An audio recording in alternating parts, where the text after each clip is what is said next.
I've never been more anxious in my life. Everyone can see that I have a big ass camera on the beach and I want to explode. But hello internet, when I was younger, I was so obsessed with this silly Disney Channel movie about kids singing on a beach that I would watch it multiple times after school. I loved the movie so much, I had to make a rule to stop myself from watching it every single time, but I told myself I can only watch it if I am sick, which then turned into a problem because then I was so sure that this movie actually had like this power over me that it could make me better when I'm sick, and that scared me. So then I stopped watching it completely because I was going crazy thinking that this movie had real control over my body. And I told myself I can only watch this movie if it was an emergency. Then I just simply haven't watched it for years. Honestly, I don't know what sort of emergency was thinking this movie could help. If there's a fire in my house, I don't know if watching Teen Beach Movie would help that much. And I really wanted to test how ingrained the plot of this movie was still in my head because I was calling it my favorite movie and it had the power to heal me from sickness.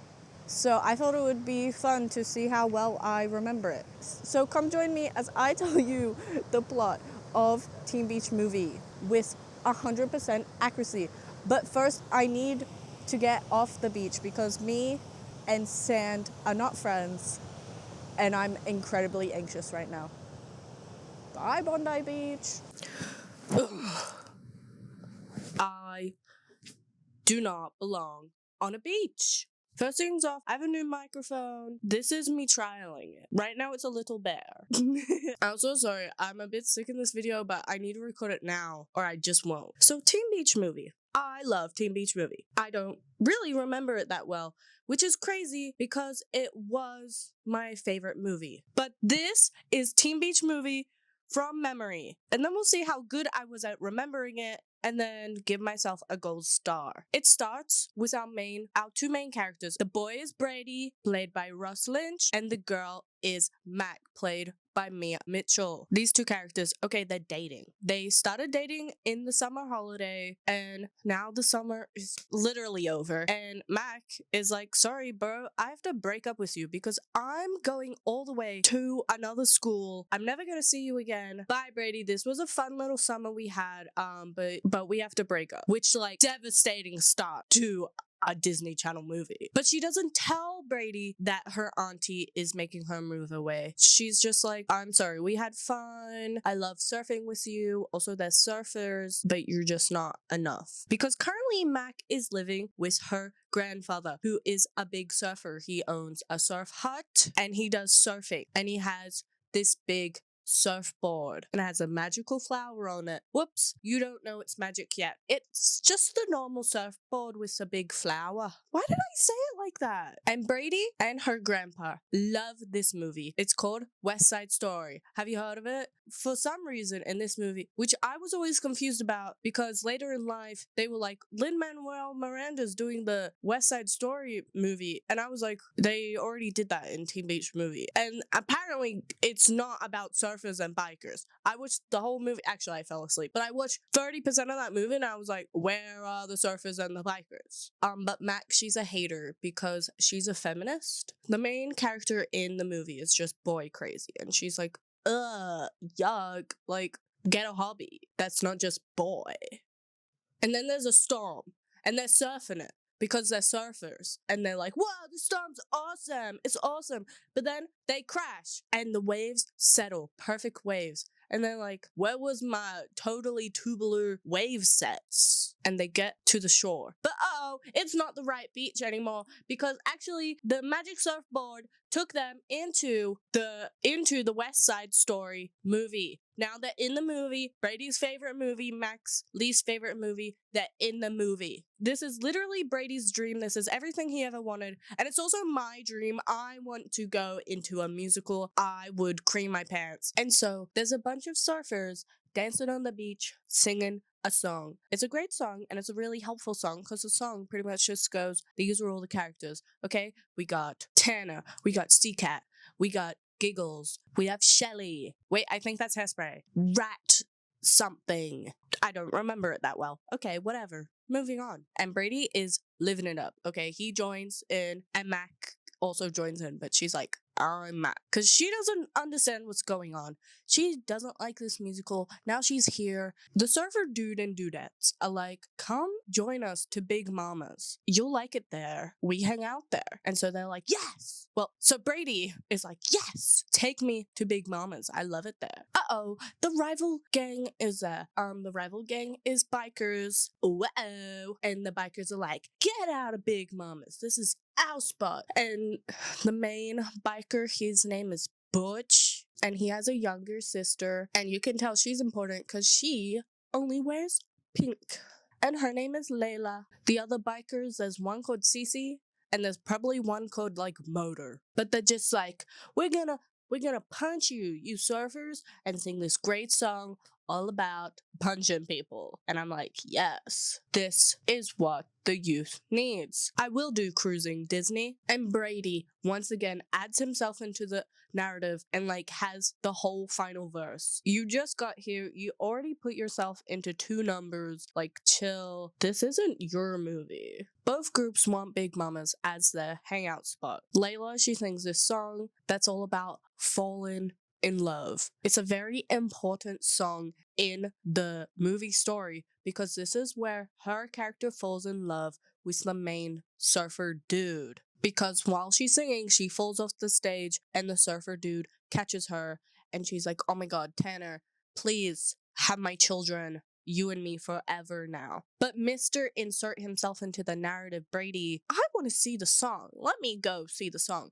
And he catches her instead because he had to insert himself into the story. Tanner misses his cue and instead bumps into Mac, and he's like, oh my god, I love you. Layla and Tanner have found their like love at first sight, but it's with Brady and Mac, and that's like really problematic because like they're not from the story. Like, so everything is starting to go wrong in this movie. So to solve that problem, they sing a 4-way love duet and then get confused why the 2 movie characters are falling more in love with them while they're literally like participating in the love song. Plan B, they're in love with us now. Let's make them not in love with us. We need the story to keep going because the more they stay in this movie world, they start changing to the times. They're like, okay, we gotta get the 2 movie characters to fall in love with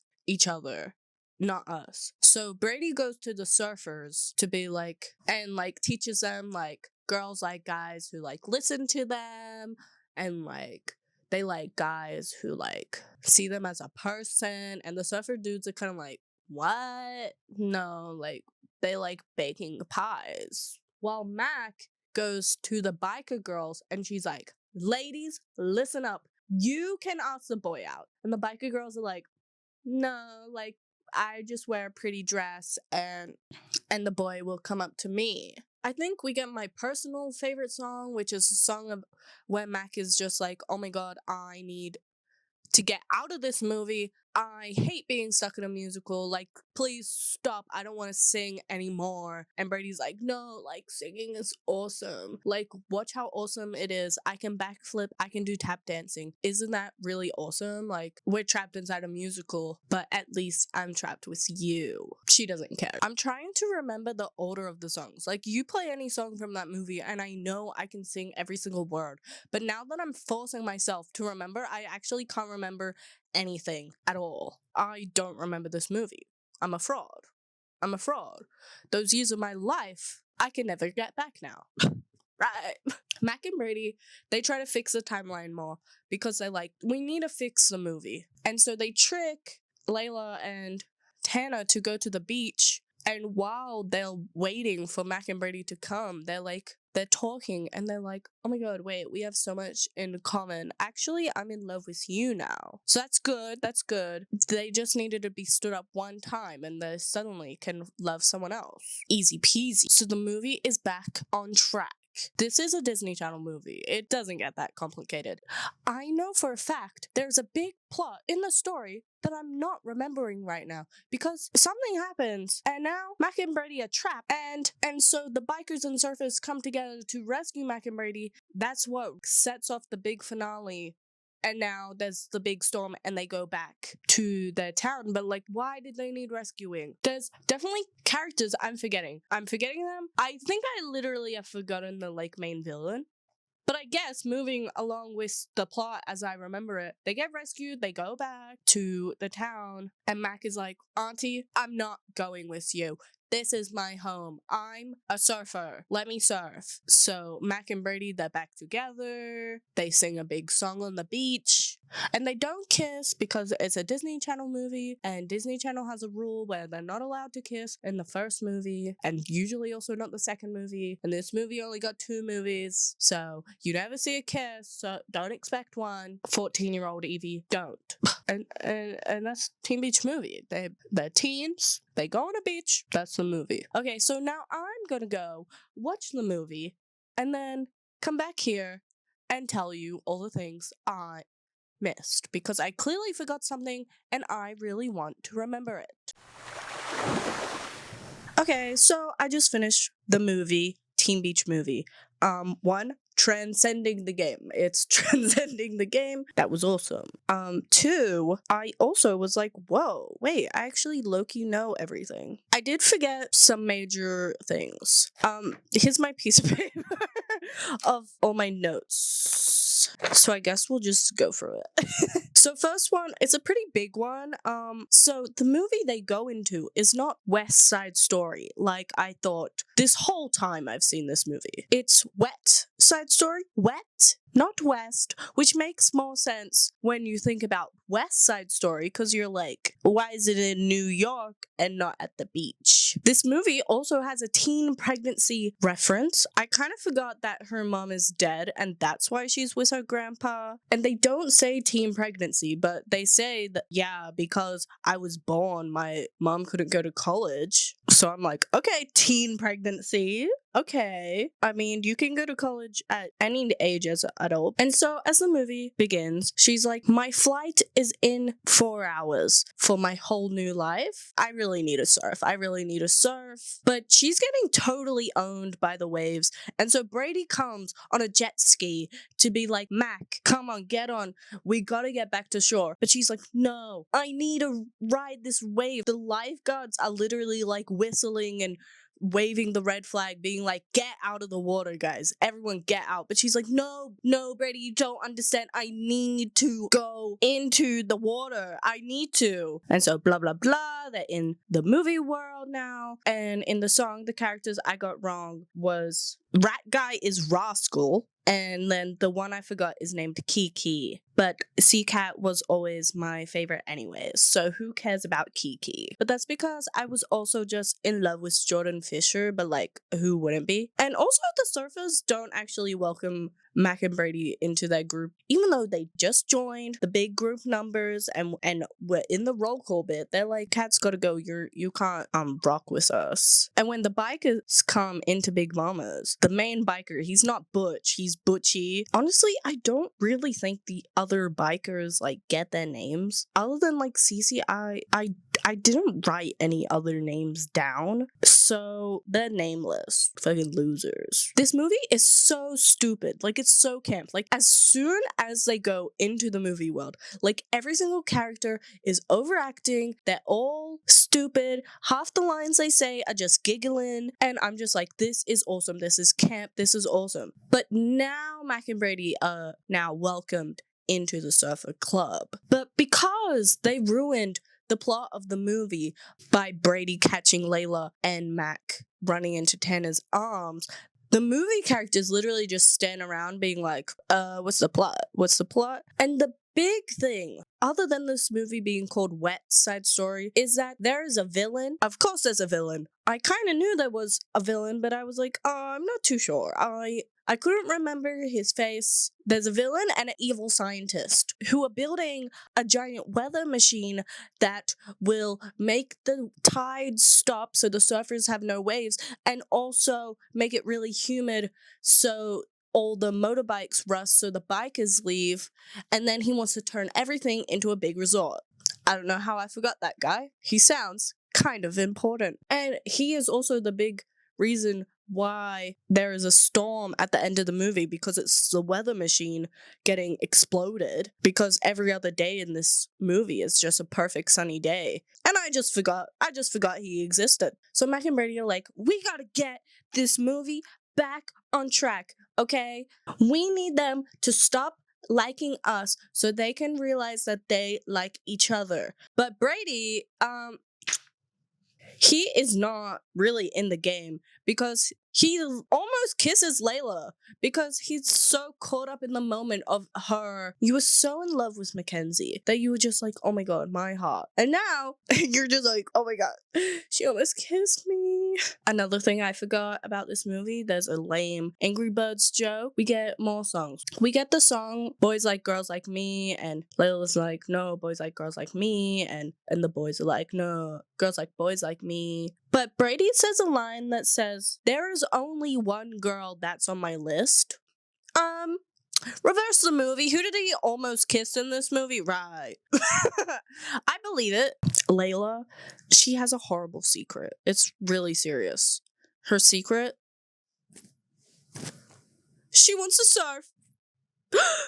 And so Mac is like, this is perfect. This is excellent. I'll get Brady to teach you how to surf. But really, she's just trying to get Tanner and Layla together so they can be like, oh my god, we both like surfing. Oh my god, we both like the color blue. Oh my god. They're also like, okay, we gotta destroy the machine. But the villains, they hear this plan and shoot Brady.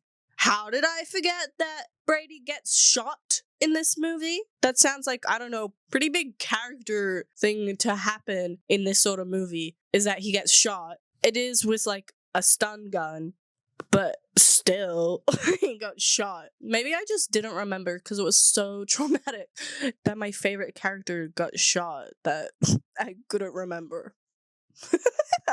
They get caught and tied up to the machine. But thank God that Mac set up Tanner and Layla to meet up, because they're talking and they're like, oh my god, wait, actually, I like you. I don't like those other people. Actually, I like you. We have so much more in common. Oh my god, you're my dreamboat. So now they're in love. So that's good because, what's this? On the beach, Mackenzie's flower crown. And so together they look at it and they go, oh my god, of course, how are we so stupid? There's an evil guy with a weather machine and he has Mac and Brady captured, and we gotta get the surfers and the bikers together to destroy the machine. I don't know how they got all that from a flower crown on the floor, but thank god they did. While Mac and Brady are like tied up, they realize that they still love each other. Good on them. And they also, the villains, they break the fourth wall and be like, hey, you're in a movie. So now the villains know that they are just characters in a movie, but it's really only just to be like, haha, fourth wall, ha ha ha. The machine blows up, boom. Big storm happens, boom. They go in the storm, boom. They come back, boom. Movie ends with Max learning that she is in charge of her own destiny and that she should follow her heart and not other people, and that she is her own person and she should do what's best for her, not because someone else told her you need to do this. And Brady learned that, oh my god, musicals and surfing is awesome. When they go back into their world, it always bugged me as a kid, and it still bugs me today, is there's so much water on the lens, and it bugs me so much. Like, they didn't have an extra, 10 minutes to, wipe the lens and, reshoot it. It's like, I can't see the characters. I can't see them. I can't... This movie is so fun, because, one, the music is so good in this movie, and also, it teaches feminism to a bunch of bikers and surfers. That's important. And it's just so cute. And Jordan Fisher, he kills it. And Ross Lynch kills it. And it's just so awesome. And I'm like, I'm so glad I made a scrapbook dedicated to this movie when I was a kid. Like, is this movie the best Disney Channel movie? No, but it's my best Disney Channel movie. Probably. I definitely would love to talk more about Disney Channel movies. Like, I really am such a sucker for a Disney Channel movie, especially their musical movies. So my question to you is that I would really love to know, what is your favorite Disney Channel original movie? It doesn't need to be a musical, but I would love to hear it. And I want to leave you with this final message. Hip cats, hot dogs. Yeah.